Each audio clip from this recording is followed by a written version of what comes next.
Esta es la entrada principal al interior de la montaña, al interior de la concesión.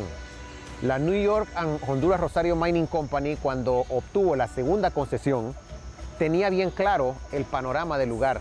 Sabía muy bien toda la riqueza minera que había en este espacio y sabía muy bien todas las instalaciones que necesitaba realizar.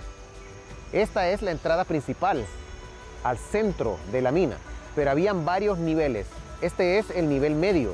Debajo hay varios otros niveles y encima hay otras vetas importantes. Esto sería lo que se explotaría en los próximos 20 años.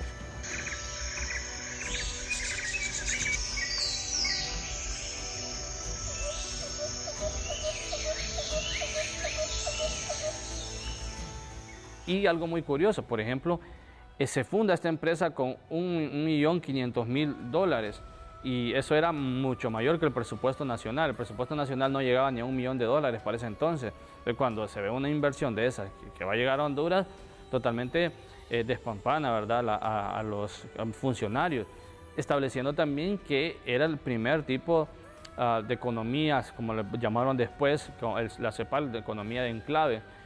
Porque eso se estableció antes de las bananeras. Cuando se establece la minera aquí, todavía no habían pues, ni inversiones monopólicas en las bananeras.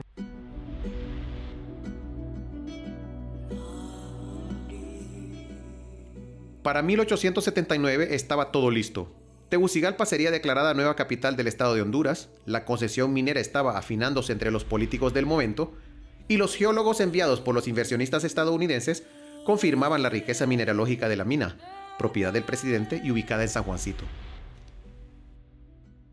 Así, en 1880 se creó la New York and Honduras Rosario Mining Company, de la cual Marco Aurelio Soto era el socio hondureño más importante. Para capitalizar la empresa, se vendieron acciones a $10 en la Bolsa de Valores de Nueva York, con lo cual se logró recaudar un fondo suficiente para iniciar y mantener la operación en su primera fase.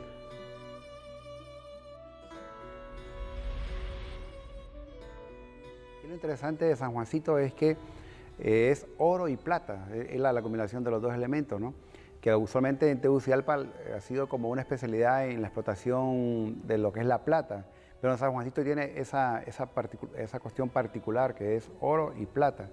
Entonces, una vez que entramos a la época republicana y aparte de eso, cuando se da lo que se conoce como la reforma liberal en Honduras, en el cual el país se moderniza en todos los aspectos, es ahí cuando empiezan a darle énfasis a ciertas zonas que habían probabilidades de explotación minera, como el caso de San Juancito, ¿no? Que de hecho ese fue uno de los motivos en los cuales, motivos económicos por los cuales el presidente Marco Aurelio Soto, de la Reforma Liberal, toma pues, la iniciativa de mover la capital de Comayagua a Tegucigalpa, aunque ya otros presidentes se habían planteado la idea de hacer esos movimientos, en principio por la cuestión económica, sobre todo la explotación minera.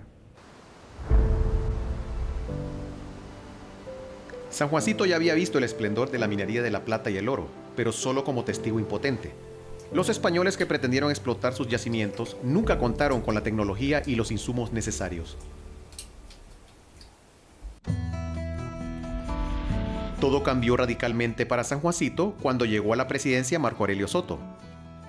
El joven presidente quería aplicar en Honduras las ideas que había aprendido en Guatemala cuando trabajó para el gobierno de Justo Rufino Barrios. Con la intención de atraer a varios inversionistas estadounidenses hacia Honduras, el presidente Soto mandó a preparar reuniones de agasajo en Nueva York y otras ciudades de Estados Unidos. En estas reuniones, sus agentes especiales ofrecían concesiones para explotar la minería en Honduras. Además, el presidente Soto era el dueño de una antigua mina sin explotar en San Juancito. Primero se establece el Código de Minería en 1880, en el cual decía prácticamente que los únicos que podían explotar las minas eran hondureños, pero si en un transcurso de 6 meses no las explotaban, entonces esa podía pasar a manos de extranjeros. Claro, ningún hondureño lo iba a explotar porque para explotar una mina en ese entonces necesitaba mucho dinero y los que tenían dinero en ese entonces era Santos Soto, los mismos Marco Aurelio Soto, la misma familia, que al no explotarla a un hondureño, entonces ellos les compraban estas partes y ya después entonces hacían acciones o se le vendían la mitad de las acciones a las empresas norteamericanas. Solo las mulas permitían el acceso y transporte de bienes y personas en forma regular a cualquier lugar del país. Desde los inicios, la New York and Honduras Rosario Mining Company también hizo uso intensivo de sus propias recuas de mulas. No solo para transportar implementos y materiales, también para llevar las barras de plata conteniendo oro escondido en su interior hasta el puerto de Amapala, en donde serían embarcadas hacia San Francisco, California. Las recuas de mula eran el principal medio de transporte de carga en el país, ¿no? Casi no había carreteras, había muy pocos vehículos, entonces todo se movía por mula. Todavía se ven vestigios, de vez en cuando vas a un pueblo y ves ahí 5 mulitas amarradas.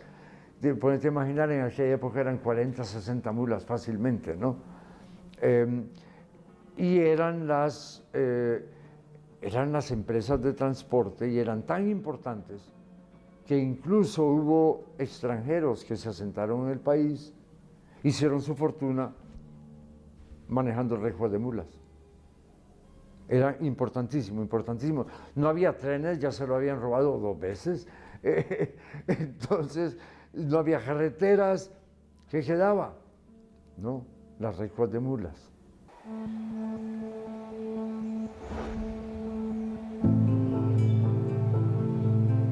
En 1883, la compañía minera funcionaba de manera regular. Sin embargo, un grave incendio en 1885 y el descubrimiento de nuevas y más ricas vetas de oro y plata convencerían a los socios de la compañía para invertir en una nueva forma de producir energía, la generación hidroeléctrica. Esta es la antigua sala de máquinas donde se generaba la electricidad para todo San Juancito. Aquí se instaló la primera represa hidroeléctrica de Centroamérica. Y San Juancito tuvo electricidad corriente antes de todas las capitales de Centroamérica. El objetivo de esta instalación era generar electricidad para que funcionaran también otros equipos como los rotomartillos movidos por presión neumática, o sea, aire comprimido, que hoy son muy comunes cuando se rompe una calle, pero en aquel tiempo convertían a San Juancito y la operación minera que representaba la más moderna del mundo. Esta posición se mantuvo durante aproximadamente 10 años, de 1905 a 1915. En esa época, varias patentes todavía no se habían incluso aceptado en los Estados Unidos de América. Entonces, cuando se producía electricidad aquí, el objetivo principal era darle electricidad suficiente a las máquinas de San Juancito que movían la broza, que horadaban la montaña. Pero como se producía tanta electricidad, se producía un exceso de electricidad, entonces empezó a llevarse a algunos lugares cercanos. Eventualmente Tegucigalpa también se beneficiaría de la electricidad de San Juancito, pero Tegucigalpa tendría electricidad hasta en 1907, o sea, fue la última capital de Centroamérica en tener electricidad fluida, y fue gracias a San Juancito.